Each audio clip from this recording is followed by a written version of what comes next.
So I actually promised Linda I would do this talk in my bathrobe, so I already failed before I even started saying anything. But it's a huge honor to follow Mikkel and Glenn.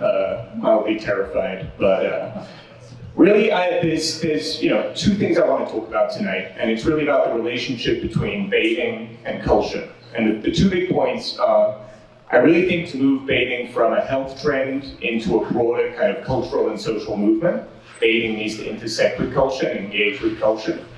And secondly, bathhouses and saunas and all the venues that we're engaged in operating and building, they can actually be cultural venues that can push the boundaries of what cultural experiences can be.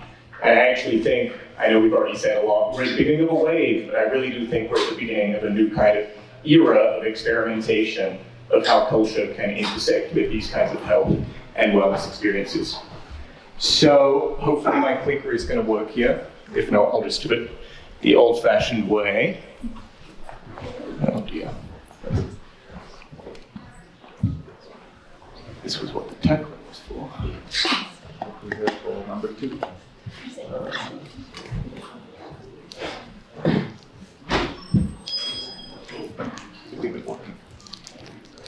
Okay. I'm just going to sit like this. Can you all see me? Yeah. All right. Okay. So I'm going to talk about quickly who am I and what my work is about. Talk about this idea of a bathing culture experience. What makes a good bathing culture experience? I've come up with a little bit of a framework for thinking about these bathing culture experiences. And then I want to think at the end, quite practically, how can these kinds of experiences actually boost not only individual businesses in this space, but also the broader ecosystem of sauna and bathing. So who am I? Well, a few weeks ago I realized I'd crossed the slightly disturbing milestone, which is I've now visited more than 100 saunas, spas, and hot springs around the world. And this has become much more than just a professional career. It's become a passion, and probably what my husband would call an unhealthy obsession, or a very healthy obsession, depending on how you describe it. But it really has become a passion. And much like kind of Mikkel's book, what has fascinated me is how these bathing cultures intersect with everyday life and kind of everyday practices. And it also really connects to my own personal life and my family life. A lot of my dad's family is from Japan, and I actually lived in Japan when I was in my 20s. That's a picture of my dad and I in an Osaka bathhouse, looking very rosy-cheeked. And then more recently, when I had my wedding a couple years ago, my husband and I held part of our wedding in a Russian bathhouse in Brooklyn. That's us with the owner, Alona, who proudly proclaimed that it was the first gay wedding in a Russian bathhouse. I don't know if we can fact check that, but she seemed very sure that it was the first gay wedding in a Russian bathhouse. And if you want to keep track of all these, weird bathing excursions, you can follow my very unpolished Instagram, Bathing Adam. So I'm introducing myself in 4 numbers. So number 1 was 103. Number 2 is 70%. So 70% is the ratio between the population of Bucharest, where Therme Group, the company I work for, has our flagship facility, and the number of people who visit Therme Bucharest every year. So that is a crazy proportion. Bucharest has a population of 2.3 million people. 1.6 million people visit this facility every year. It's one of the highest, what in this industry is called a penetration rate, like how many people visit a facility in an area in the world. And it really speaks to the role of these facilities as a kind of social infrastructure. And it's actually what really drew me to work for Therme, is the idea of building these kind of bathing environments that can serve as a form of social infrastructure, civic infrastructure, that can democratize access to these kinds of bathing experiences that I, and I know others in this room, have been fortunate enough to experience in many places, but not everyone has the time or the resources to get on a plane and travel far away. And really the mission of Therme is to bring these kinds of bathing experiences to every major city around the world. So the company originated about 30 years ago in Central and Eastern Europe. Those 5 purple dots in the middle of the map there are our operating facilities in Germany and in Romania. And in the past 5-6 years, since I joined the company in 2020 or so, the company has launched an ambitious growth plan to bring this large-scale bathing concept around the world. And when I say large, these are very large. So actually our smallest facility is about 250,000 square feet. Our largest facility outside Munich, which I know Mel has visited many times, is 700,000 square feet. That's the size of like an airport terminal. So a busy day, that facility sees about 12,000 people a day. And again, that speaks to, kind of bathing as a mass social experience that, when we talk about the saturation point of where the market can be in this country, we have a long way to go, I think. So in all of these new locations that we're bringing the concept, whether it's Singapore, you see, which we announced about 2 months ago, Korea, DC, Dallas, Toronto, they're all following the same template of these very large-scale formats, intergenerational customer base, accessible pricing, and also central city locations. So the two projects that I spend the most time on are on the lower left there, Dallas and DC. So in Dallas, we've optioned about 25 acres of land near the downtown, where we're going to be building a 450,000 square foot facility, and in DC, we've got a project of similar scale. Here you can see the two locations. And as you can see, we've really picked these locations in very, very central core areas, where you might put a stadium or an opera house or a museum. And it really speaks to our vision of having these be kind of central civic infrastructures for a city where millions of people are coming every year to be together, to recreate, to rejuvenate. Kind of like the ancient Roman baths were, back in their day, as that central civic infrastructure. Okay, number 3, 17. 17 is the number of saunas that we will have at a pop-up festival that we are going to be doing in Brooklyn, New York next month. So actually, we have not announced marketing for this festival yet. We're doing it next week. So these are some of the first images that have been shared publicly, so please don't post. But as you can see, we've got this incredible location on the Brooklyn waterfront. It speaks again to this idea of bathing as a civic ritual and an urban event, a gathering place. We're working closely with many people in this room to pull this off, particularly Superior Saunas, who are curating this sauna village for us. And I know Dan and others are going to be doing performances as well during this festival. So I hope you will join us. It'll be from February 12th to March 1st. And we'll have people coming from Japan, from Germany. We'll have music experiences, art experiences, all sorts of things happening right here facing the New York skyline. Here's a slightly closer in view of the village. The sauna that you can see kind of on the lower right, the triangular one, is designed by the Finnish-Norwegian architect Sami Rintala, and is a custom-built show sauna we're developing for the event that will have a capacity of 70 people. So that starts construction in about 10 days on the site. So if you have any questions about the event, we would really love to see you there. Just come find me. So this is all part of a larger initiative that we launched about a year ago called Culture of Bathing. That's the bathing logo you see there. And also, for those who are interested, we have a little bit of extra swag on the table over there. And I know it's already on the feet of some people. But this is from an event that we did a few months ago, and we have some extras. So please come take your bathing swag. But Culture of Bathing, it's really an initiative we launched because we felt like there was still a huge amount of growth to grow bathing as a culture and as an ecosystem in North America. It's really the brainchild of my colleague, Robbie Hammond. And it has 3 different components. So first, we're doing consumer-facing events, like the New York event that I just showed some images of. We also did this event in DC a few months ago. And these are all events where we're building the market, testing the excitement for bathing culture, and doing them again almost always in kind of central high-profile locations, and wanting to create a platform for other brands and other performers, especially those based in the US, to be able to showcase the diversity of the ecosystem in North America.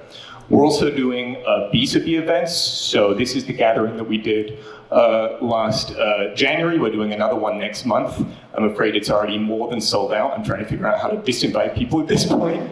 But we will be having a few spin-off events that people can join in for. So if you're interested in participating in any of those, please come chat to me as well. And again, this was a way that we wanted to convene the bathing ecosystem together, to collaborate together, to figure out new ways to grow the ecosystem together. I would call it like the caffeinated New York cousin to this event, but it's a lot of fun. And then thirdly, we launched a newsletter and an Instagram that is all just about spotlighting kind of the weird and wacky and wonderful things happening in the world of bathing.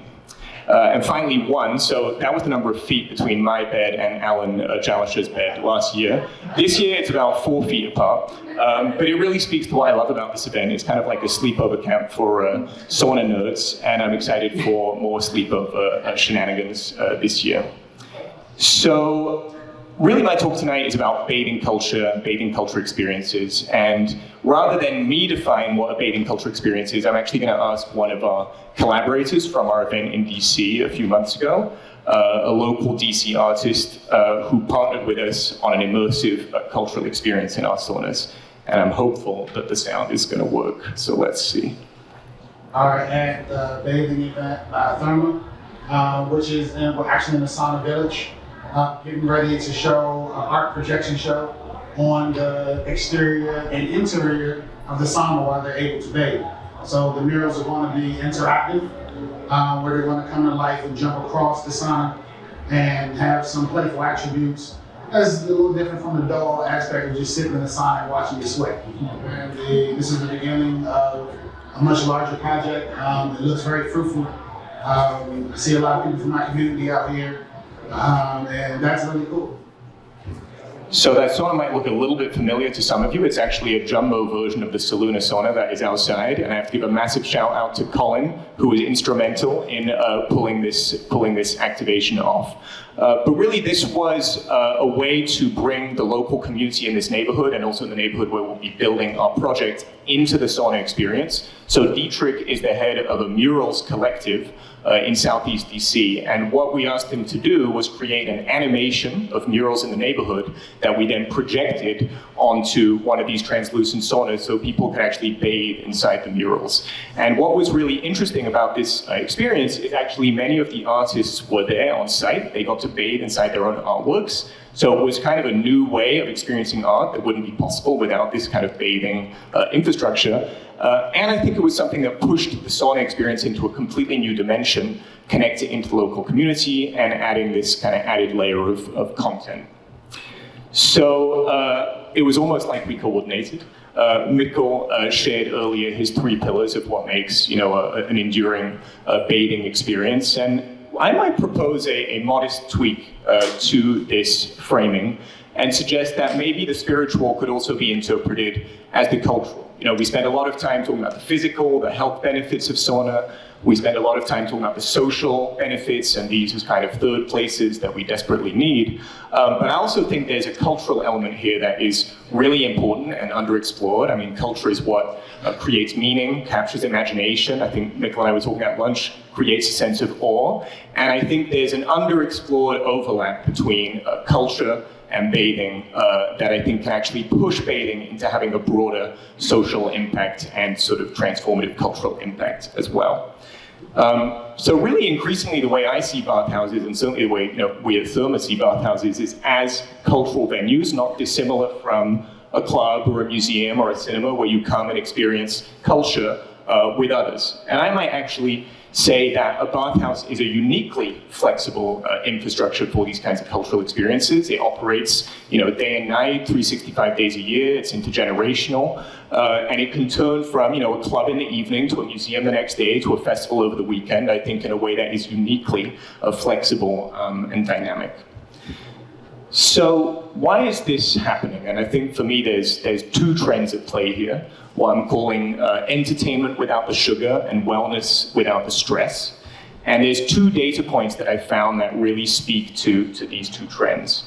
The first one is like gobsmacking. Is apparently Americans spend 110 hours a year scrolling through streaming websites trying to figure out what a movie or TV show to watch. And I think it really speaks to this kind of junk food, fast food style of cultural consumption that I think many of us are searching for alternatives for, and there's something slower and more centering about bathing and sauna that I think can offer that kind of alternative cultural setting. Secondly, and this was one that I was really surprised by, Lululemon did a study a couple years ago of their consumers, and they found that 45% of their customers actually are experiencing wellness burnout, that they actually find wellness stressful, which is a kind of counterintuitive finding. And I think a lot of it relates to, unrealistic body image expectations, but also this kind of datification of wellness and tracking your heart rates and meditation apps that send you push notifications and all these sorts of things. And I think these sorts of bathing culture experiences, which I'm going to provide a lot more examples of, provide a softer and I would even say kind of funner way of experiencing wellness than some of these more kind of protocol-driven approaches. So what makes a good bathing culture experience? To me, there's really two things that make these experiences effective and compelling. One is context, really the physical context of a bathhouse, and the second is contrast, the use of contrasting elements to make interesting experiences. So, first of all, context. So, conventional ways of experiencing culture are often quite passive. You tend to sit on your own, often not interacting with anyone else, and you look at culture in a box, whether it's on a screen or on a stage, or increasingly in your hand. It's a kind of distant way of experiencing a cultural program. A bathhouse is a completely different kind of experience. Your body chemistry is changing because of the heat, the transformation that Mikkel was talking about. But also it's a deeply social experience. You're experiencing culture with other people, you're interacting with other people. And in some ways it brings culture into a more kind of everyday dynamic. Instead of going to a museum and then leaving, it's something that's more integrated into kind of daily rituals and habits. Another thing that I think is really interesting about bathing is it introduces these kind of temporal aspects into an experience, as well as these rhythmic intensities of hot and cold, of intensity and release. When you're in the hot room, you're usually there for 10 to 15 minutes. That puts a good, time constraint on any experience. Maybe we should have all of our lectures be done in a sauna. Maybe they would be quicker. So do stop me if I go way too long. But I do think that there's something that is very dynamic about this as a platform for cultural experiences. In terms of contrast, what I'm really talking about is like the contrast that you have on a color wheel. So this is the idea that opposing colors are often the ones that pair best together. And in a bathing setting, there are often very interesting contrasts at play in these sorts of experiences. Obviously, the one that we are most familiar with is the hot and cold, a contrast that literally changes our physical chemistry, but also slows down and stretches time in ways that can be very conducive to interesting cultural programming. There's also increasingly this combination of serotonin and adrenaline in these kinds of experiences. So at Therme, we have very active types of experiences next to much more relaxing ones. And another type of event that is experimenting with this a lot is these, sauna raves that have been taking off. I've been to a few at Othership. This is one that Aussie Spice was DJing in New York a few months ago. And what's interesting about these experiences is there's the combination of kind of the adrenaline rush of dancing and being in these social settings, but without the hangover of alcohol or other substances, and also the glow that comes from the contrast therapy, which leaves you at the end of these experiences both highly energized and extremely relaxed, which is a very kind of interesting and new kind of combination of emotions.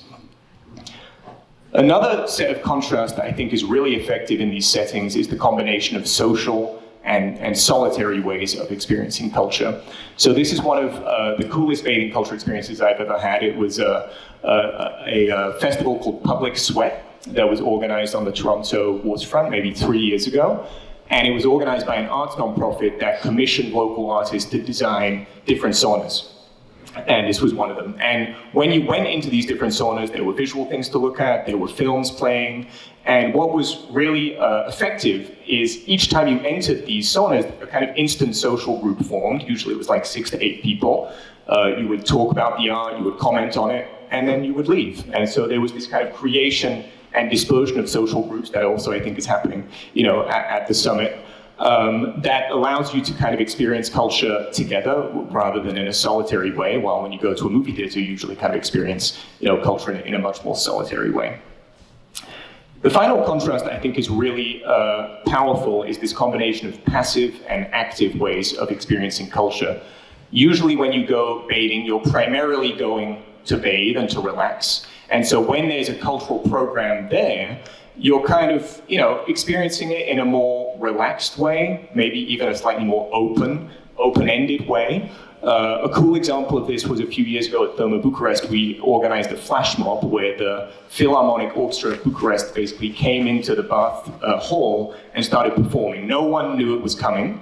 And so what happened is you had certain people who really started paying attention and others who were just continuing to go around their bathing routine. And I think that is a kind of reintegration of especially high culture into a more everyday setting that I think is very powerful, and that I think bathhouses are kind of uniquely positioned to host. So what I want to do now is walk you through this framework that I've been thinking about of how different art forms can intersect with bathing. And the big point here is often the least effective cultural programs in bathing settings are those that just kind of copy-paste music or copy-paste a film into a sauna or into a pool setting, like putting a Spotify playlist or just screening something on a TV. The ones that are most effective are the ones that leverage the very unique properties of a bathing environment to actually create cultural experiences that might not otherwise be possible. And so I want to give you a few examples of this as we go around the circle. So first of all, theater. Obviously Aufguss is a form of sauna theater that I'm sure many of you are familiar with and have experienced. To me, this is actually a fairly passive, a fairly sedentary form of theatrical experience. The theatrical experiences that I find very interesting are the ones that are more participatory, maybe where you even move around, with a cast. A really interesting example of this in the context of the Bathhouse was this show that I was lucky enough to experience in New York in October at the Russian and Turkish baths. It was the artist Rashid Johnson who actually staged a play in the saunas of this, kind of culty bathhouse. And what was really powerful about this experience is it used the idea of the wellness circuit, transitioning from hot to cold, to actually enhance the kind of storytelling and the narrative of this play, which was actually a very intense and quite grueling play that over the course of the play got more and more intense, ended with a very kind of violent climax. And as the play got more emotionally intense, you actually moved into hotter and hotter rooms. So that by the end, actually my glasses snapped in two because the last room was so hot, but you really felt completely immersed in the drama of the experience. And I thought it was a great example of being able to stage a kind of cultural experience that basically would be impossible in any traditional venue. The other thing that I thought was interesting about this performance is it got a ton of press coverage. And I think it speaks to the idea that when you push a kind of bathhouse program into the cultural sphere, it actually captures people's imagination and shifts people's perceptions of what bathing is. This isn't just a health trend, but it's actually a cultural infrastructure and a cultural phenomenon as well. Another example on a completely different scale, more on the scale of like performance art. Some of you might have seen on Instagram this guy, Taka Miyake, the mobile Sento man. So Taka is a Japanese artist who spent much of last year driving across the US with his mobile bathhouse truck, trading free bathing in his truck in exchange for food and shelter. I actually took him up on this exchange when he was in New York in November, and he stayed with us for about a week. And it really was performance art. I mean, this was a work of theater. He was always dressed in his bathrobe. He was always wearing his kind of bath sandals, his Sento sandals, even when it was freezing. And every time he would set up, I don't know if you could see that, he would put like, a clothesline, hang the little bathrobes. And what was incredible is you could really see that bathing was a platform that could bring people together and kind of disarm people. And he basically, managed to connect and introduce all these people in New York who didn't know each other just by virtue of this kind of bizarre, theatrical performance. He recently told me he's now working on a mobile Sento boat. So let's see what happens. So what about bathing and music? So this is actually one of the areas that I think is least explored and one of the areas I'm most curious to see where it evolves. I think music of all the art forms is maybe the most popular of the art forms and the one that therefore has the most capability to push bathing firmly into the mainstream. And again, what I'm not talking about here is just, having a DJ play in a bathhouse or streaming a playlist in a bathhouse, but actually coming up with musical experiences that are uniquely suited to that setting. And so I want to come at this a little sideways and tell you about one of my favorite kind of conceptual albums. I don't know how many of you know about Brian Eno. He is known as the creator of ambient music, as well as like producing U2 albums. And this is the album that actually created the genre of ambient music. It's called Music for Airports. I actually listened to it in the airport yesterday. And the concept behind this album is really interesting. He basically felt like airports are these actually kind of miraculous spaces where humans like fly, it's crazy, and also cultures intersect and time and distance have collapsed. And yet the aesthetic experience of an airport is really drab and really underwhelming. So he wanted to compose a soundscape that matched what he viewed as kind of the sacred aspect of what an airport actually represents. And so my kind of challenge to all of you operating these bathing spaces is, what is kind of music for bathhouses, uniquely suited to that setting? And so I want to give you two examples of, I think, people who are pushing this forward, or venues that are pushing this forward.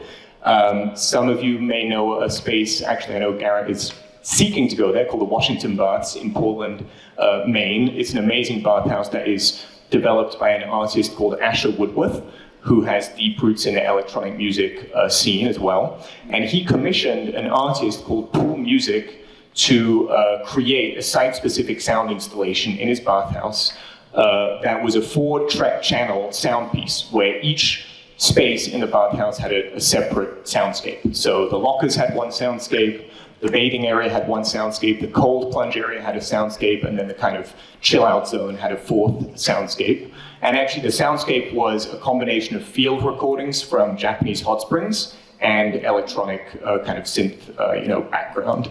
And so this was something, again, it is uniquely suited to that setting, and I think there's a lot more that these sorts of experiments could be pushed. Another completely different example, over the past few years there have been these kind of pop-up club nights around Brooklyn called Steam Room, which is this techno promoter who's been basically throwing techno parties in bathhouses, mostly old Russian bathhouses.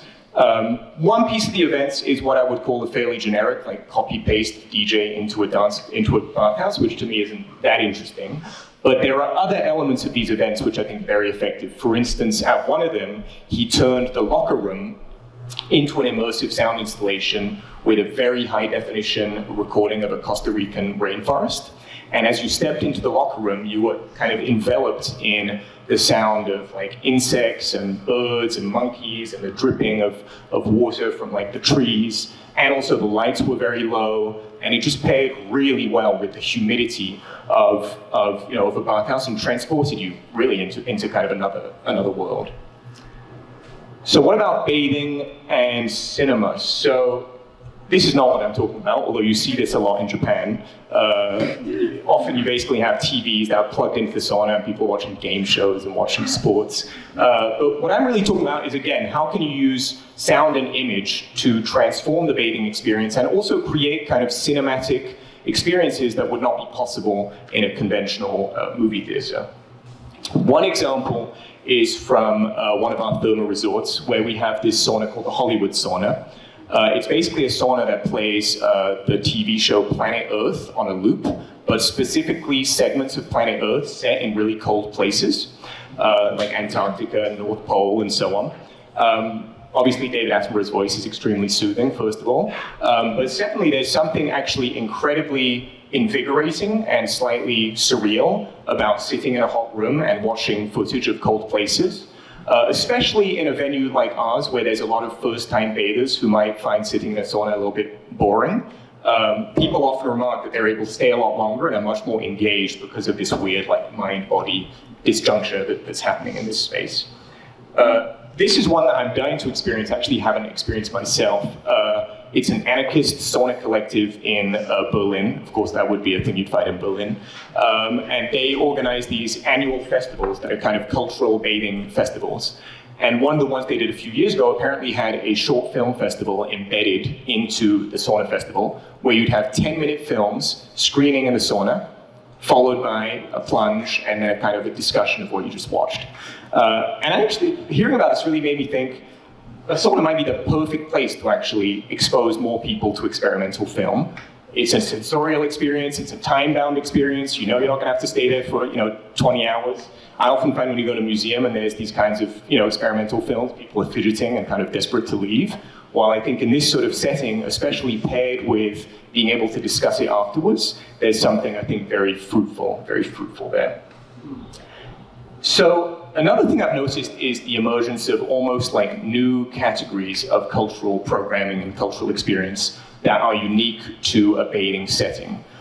One of them is what I'm calling sensory arts, and then the other one is what I'm going to call sensory deprivation art, or kind of minimalist cultural experiences. But starting with sensory art, obviously there are many sauna rituals that really have this sensory aspect of taste and touch and smell, like the Pierce ritual, where you're kind of enveloped in this blanket of plants and leaves and flowers. At Therme, we've been experimenting with similar kinds of sensory experiences, often outside of the bathhouse setting, to kind of prototype them before bringing them into the bathhouse once we know that they actually work. So this is an experience at an immersive art museum we own in Miami called Superblue. It's by a Japanese art collective called Team Lab, and it's basically meant to replicate the experience of actually walking in the clouds. It's actually very simple. It's just soap and water and some, ventilation systems. But it is an incredibly surreal experience and a very kind of embodied experience. It's not something you can really bring a phone into because it's so frothy. And I think it gives a sense of, what a bathhouse could offer in terms of these immersive experiences that is very unique. Another one that we supported a few years ago that also experimented in this sensory realm was this installation at the Venice Biennale from, I think, 3 years ago. It's a Norwegian artist called Sissel Tolas who worked with scientists to actually recreate the scent of a flower that had gone extinct 100 years ago in Hawaii because of colonial settlement. So when you stepped into those boxes, you got to smell something that humans had not smelled in over a century. And obviously smell is the scent that connects most to memory and emotion. And I think there's a huge runway for experimenting with scents and oils and aromas more from this emotional and narrative and storytelling perspective. Like imagine if before someone placed a scent, they told you about what the scent meant to them. Maybe it relates to a certain memory. Maybe people could even make a certain oil or scent that relates to a certain memory. And I think, again, this speaks to the kind of experiences that are uniquely possible and powerful in this setting. So coming to the end of the circle, I want to talk about, I think, one of the most intriguing categories of cultural experience in a bathhouse, which is what I'll call these like minimalist sensory deprivation experiences. Because I don't want to give you the sense that I just want to turn bathhouses into theme parks or into places where you're just being like sensorily overloaded all the time. We already live in a world that is very stimulating. And obviously part of the power of these experiences is that they can actually calm you down and kind of stimulate that parasympathetic nerve. So there's obviously a long history of these kinds of minimalist experiences in art and culture. This is one of my favorites, 4:33 by John Cage. It's literally a 4.5 minute piece of music where the performer sits in front of the instrument and does nothing. And it's inspired actually by Cage's interest in Zen Buddhism and his own meditation practice. But what it does is it basically makes the audience hyper-attuned to the ambient sounds in the room and kind of turns their own environment into the artwork and makes people more attuned to their environment than they might otherwise be. Another cool example of these kinds of minimalist experiences is, some of you may know the artist James Turrell. He's particularly known for these sky spaces. He's built about 100 of them around the world. One that you can experience is in Texas. There's another in MoMA PS1. And what they do is they basically turn the sky into an artwork. That is it. And you sit in this room and you become hyper-attuned to changes in the cloud, changes in the light, changes in climatic conditions, and it's basically a way to kind of reconnect us with the natural world, which, obviously is what we are a part of, but do so in a way that is extremely centering. So this is a bathhouse that opened in Brooklyn about 6 months ago, Akari Greenpoint. You might see a certain similarity in terms of the architecture. Basically, it's a riff on the Terrell Skyroom in the context of a sauna. So this is actually a bathhouse where you're not allowed to speak. Silence is mandated when you visit Akari. And the whole premise of Akari is about this kind of reduction of stimulation and kind of minimalism of experience. And in this sauna, there's no electric source of light. The only source of light is that skylight. And because you're sitting there in silence, often with people you don't know, you become hyper-attuned again to the changes in the light, and you basically become kind of emotionally attuned to the weather in a way that is extremely relaxing and soothing. And I think there's a whole subgenre of saunas and bathhouses, whether Emma O'Kelly calls them wild saunas or nature spas, that are all about actually reconstructing and recalibrating the human relationship with nature. It may feel like this is a natural experience, but it's actually a very constructed experience. It's obviously a very artificial experience, but it's one that is meant to make you kind of forget the fact that there's a barrier between you and the natural world. And in a completely different way and on a completely different scale, that's also the premise of Therme's architecture and Therme's experience. It's about reconnecting you with the natural world. So from far away, our buildings look like botanical gardens. When you're inside them, you're basically immersed in greenery. And ultimately, you're meant to kind of forget that the building is even there. And actually, some of the roofs even open and close to fully immerse you in the outdoors. And ultimately, I think these are some of the most powerful kind of constructed experiences you can have, those that basically reconnect you, with the natural world, particularly in kind of dense urban areas where access to nature is limited. So I want to end by thinking about how these kinds of cultural programs can boost a bathing business. So I'm kind of like crossing the street from the art history department to the business school, and really want to think about very pragmatically what are the impacts of these kinds of experiences. So one thing that we've certainly seen at our resorts is that these experiences drive a lot of repeat visits and also flatten the curve in terms of seasonality. So we've organized at our European resorts now 2 big festivals in May and October that were historically the slowest months for Therme, but now have basically become on par with kind of our median month. And at these festivals, we have performers coming from around the world. We have stand-up comedy, music, film screenings, and it really is a way to keep an audience engaged and often even drive repeat visits within the duration of the festival itself. Because if you come, the following day, you're going to see something completely different than you saw the day before.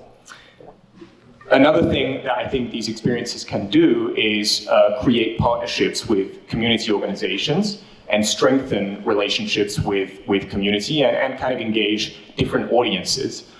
So this was another aspect of that DC festival I showed you at the start. We worked with a local poet who came and did poetry readings in one of the saunas, and his poems were all about kind of neighborhood landmarks and local knowledge, and they really grounded the festival in an authentic sense of place. Another thing that I want to see people experiment with more is almost the idea of using bathhouses and sauna facilities as residency spaces for creatives. This goes back to the idea of like Baden-Baden and the spa towns in Europe where like Mark Twain or Beethoven or whoever would go to get inspiration and compose. And there are fragmented experiments with this today, but I think it's something that all of us would benefit from kind of encouraging more. So there is an onsen in Japan that hosts a writer's residency. Someone I know actually wrote their book while staying at this residency. Obviously, it's a great place to relax, but also to create. And we also recently launched an art program that is all about supporting new forms of sensory art. Art that engages with touch and smell and taste and those sorts of things, ultimately with the goal of implementing these artworks in our facilities once they're ready. So one thing I don't want people to walk away from thinking is that they need like high technology or fancy gadgets to actually be able to implement these kind of cultural experiences. This is Liquid Rum in Berlin. I actually have not been, but this is a place that invested very, very heavily into like underwater sound systems, and you can like float in the pool and listen to techno. To me, that's cool, but it's also a little bit limiting. It kind of turns you into a bit of a gimmick, like a shtick. And I actually think it's more powerful to kind of build off your own authentic space and use the environment you already have as a canvas for cultural programs. You don't have to have fancy technology. And I think this was actually a good example of Colin and I looking at the translucent aspect of the sauna and thinking, what could we do with this, given that this is actually a pretty unique kind of architecture. But the last thing I really want to say is experiment. Like, not all of these new cultural programs in bathing spaces are going to work. It's only through trial and error that new things emerge. Actually, and no offense to Colin, I would only give ourselves a B+ on this experience. Like, there was some ambient lighting that kind of got in the way of the projection, and I think for some of the guests, they didn't fully understand the connection to the local muralists. But that's okay. You know, it's only through trying new things that you can expand the boundaries of what's possible. So I want to end by inviting all of you to join us in kind of charting this new frontier of bathing culture experiences, and for all of you to collaborate with each other and many people outside this room. You know, Alan was talking yesterday about the ecosystem. I think the ecosystem needs to include many, many more people: artists, filmmakers, musicians, cultural organizations, people that we can partner with to actually expand the horizons of what bathhouses can even offer as a space. So first, please do attend our gathering. I don't know if we're going to do it again next year, but if we do, we'd love to have as many people as possible in attendance, so just come chat to me if it's something of interest. Secondly, please contribute to our Culture Bathing Substack and Instagram. There are many ways to do this. We have like an ongoing series called Bathe Like a Local, where we invite experts in various cities, a bit like Glenn's sauna circuits, to provide a narrative about what they see as the bathing culture in their town. And finally, please partner with us on our events. This is all about spotlighting the ecosystem. There's both kind of opportunities to partner on hardware, bringing different saunas into these festivals, as well as on the software of programming and experiential activations. And our hope is, if our event in New York next month goes well, that we'll be doing more of these in the future. So, thank you very much. Thank you.